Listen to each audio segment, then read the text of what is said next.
intumwa y'Imana yaradutinyuye iratubwira iti ibya babiri bishobora guhaza batatu, ibya batatu bishobora guhaza bane, mwigira ubwoba bw'uko mutari buhage. Ariko kuba umuntu yararemanywe ubugugu bigezaho nawe noneho akiyima.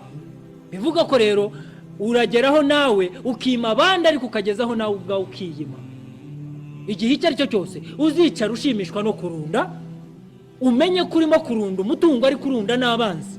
Yaba umutungo rero watangaga amahoro n'ibyishimo, abakungu bajya barara bakinguye kugira ngo turebe uburyo baryama ku bitanda byiza, bajya barya bakinguye kugira ngo turebe uburyo barya neza, ariko bahora bafite ubwoba bw'uko abo badaha ukuri kwabo bashobora kubagwa gitumo bakabagwaho.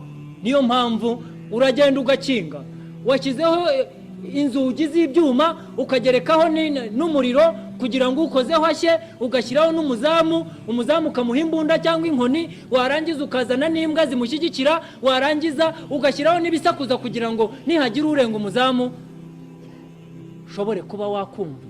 Ese ayo mahoro ufite n'ayo mafaranga meza atyo ni amahoro ki?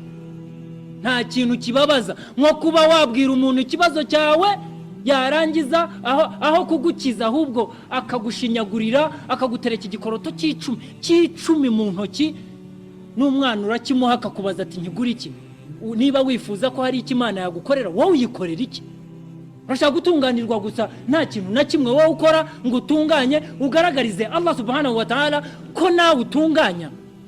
Uragenda bwa mbere ukabona biratunganye, ukumva ko n'ubwenge bwawe, wagenda bwa kabiri ukabona biratunganye, ukumva ko n'ubumenyi bwawe, wagenda bwa gatatu byakwanga bigasubirira udubi, ugahita wumva ko noneho Imana irahari. Mana urampora iki? Ese mu gihe itari ifite ikiguhora, kubera iki wowe utagize icyo ukora ngo ugaragaze ko uyishimira? Ahubwo tuyimenya mu bibazo.